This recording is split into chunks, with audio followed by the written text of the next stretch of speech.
It's amazing they got paid so much money for that. 25 million and 40 million? I think 20 and 40. Yeah, I think that's what I'd heard. You know, which I'm happy Mike got the money, and I'm happy that he didn't get hurt. That was my fear, that it was going to be a real fight and he was going to get hurt. You've known him for a long time. I've known him for a long time. Joe Rogan recently dropped shocking news in the boxing world, claiming that Mike Tyson fled the country after being hit with a lawsuit. It's hard to believe, considering this is the same Tyson who once ruled the ring with fear and dominance. But after his bizarre showdown with Jake Paul, it seems the pressure got to him.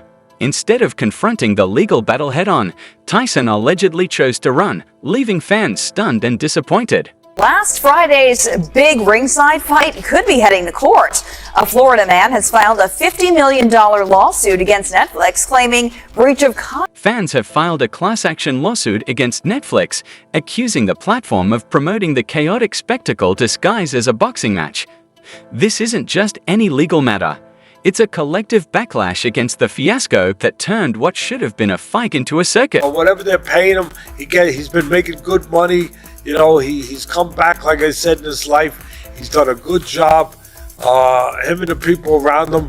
I guess his wife is part of that, obviously, where they've done a good job. Mike Tyson, the once unstoppable and feared heavyweight champion, has reportedly fled the country, leaving fans and critics alike questioning why.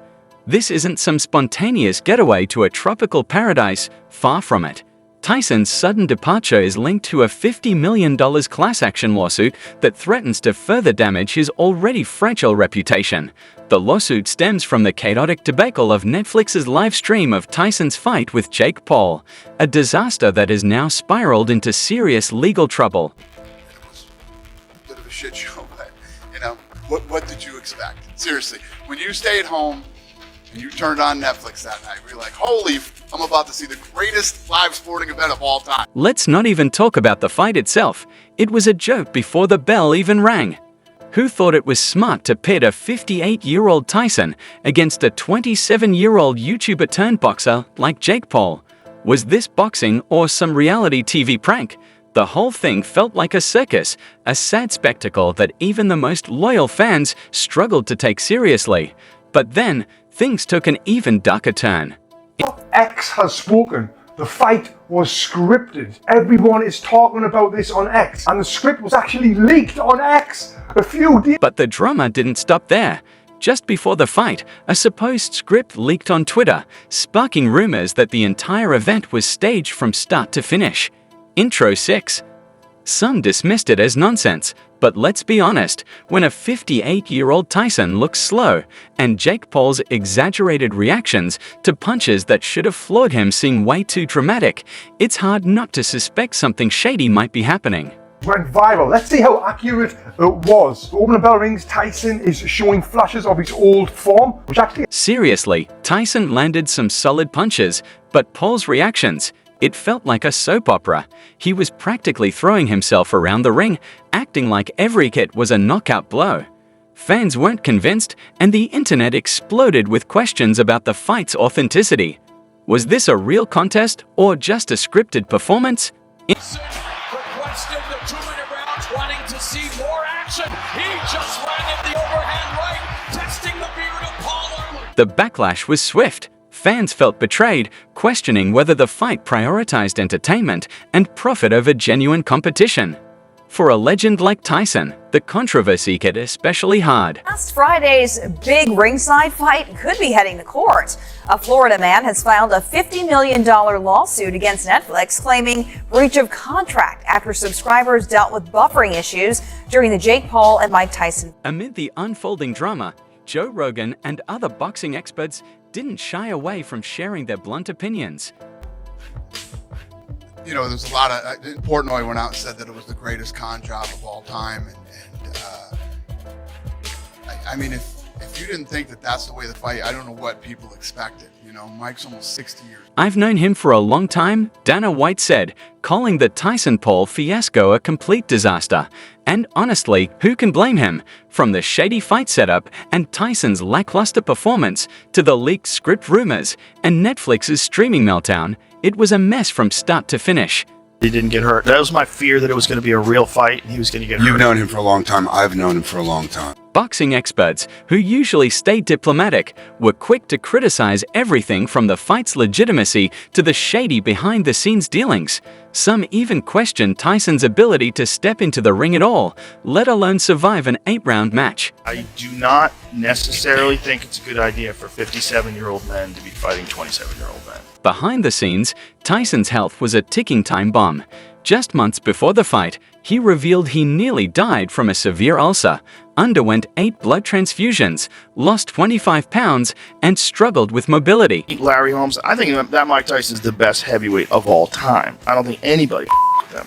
He didn't maintain that form, and he wound up losing to Buster Douglas. And I look at fighters when they're in their absolute prime. Despite his alarming health issues, Tyson still agreed to fight, and the $20 million payout likely played a significant role. However, fans couldn't help but wonder if Tyson should have even been in the ring. His sluggish movements during the fight only fueled speculation. To make matters worse, Tyson admitted to using marijuana before the match.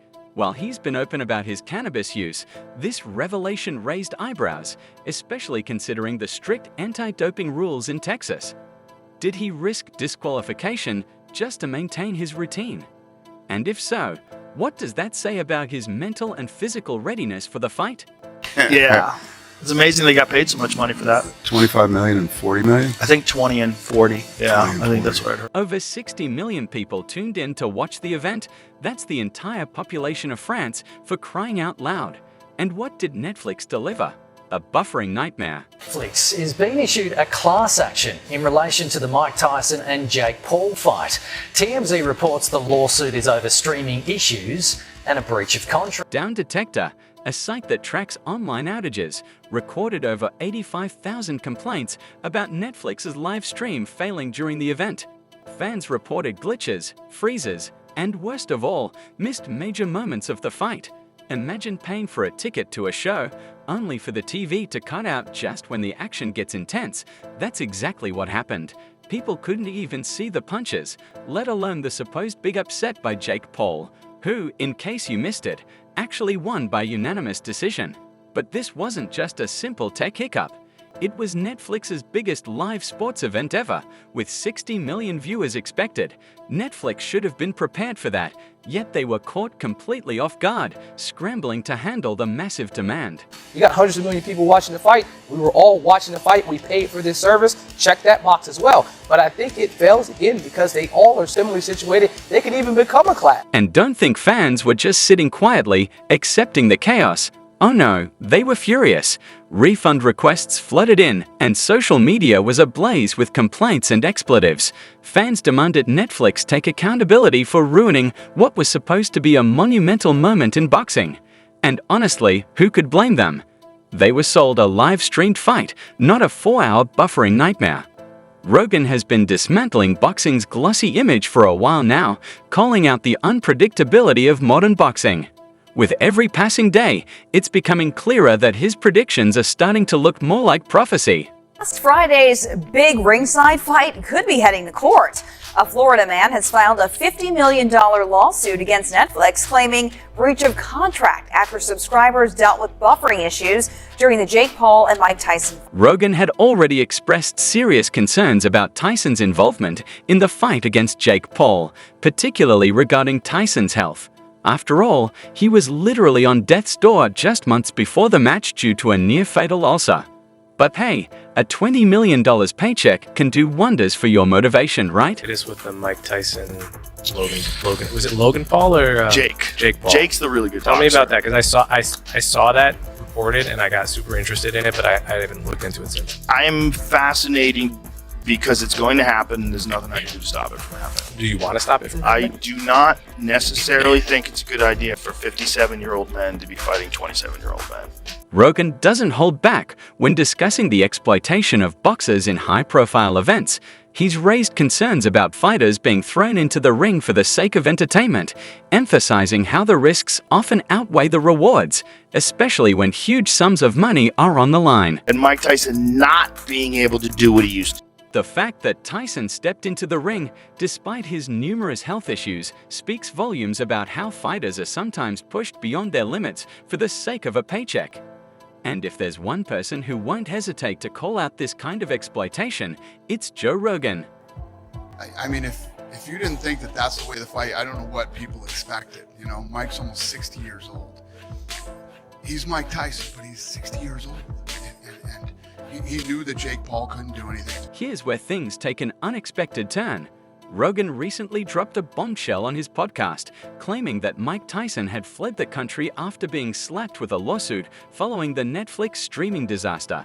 It's a claim that raises a lot of questions.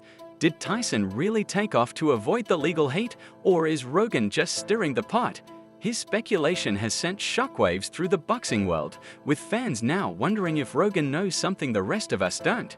Tyson's alleged disappearance has sparked intense debate. Could it be a sign of something more sinister, or is it just a man trying to escape the chaos surrounding him? Either way, it's one heck of a plot twist in a saga already packed with drama. If the rumors of Tyson's flight are true, what does this mean for his legal and professional future?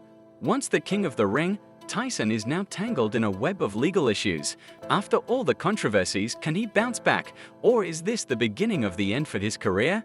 It's tough to imagine Tyson riding off into the sunset with his health struggles and the looming threat of lawsuits hanging over him. My fear that it was going to be a real fight and he was going to get You've hurt. known him for a long time. I've known him for a long time. I love that dude. Then there's Jake Paul, who's managed to come out on top of all this chaos. Not only did he win his fight with Tyson, but he also walked away with a cool $40 million. Will he continue his controversial rise in the boxing world? I mean, what he's doing is, I mean, kind of cool if he can continue to steal money and they match him the way they match him. I can't knock his hustle. So if they can match him the way how they've been matching him, more power to. And what about boxing? Will this event, which blurs the lines between real competition and entertainment spectacle, damage the sport in the long run? Fans are already questioning the integrity of high-profile fights, and with all the scandals surrounding Tyson and Jake Paul, the future of the sport is becoming more uncertain. The big question remains, is Tyson's alleged escape the most shocking twist yet? We want to hear your thoughts. Drop a comment below and let us know what you think.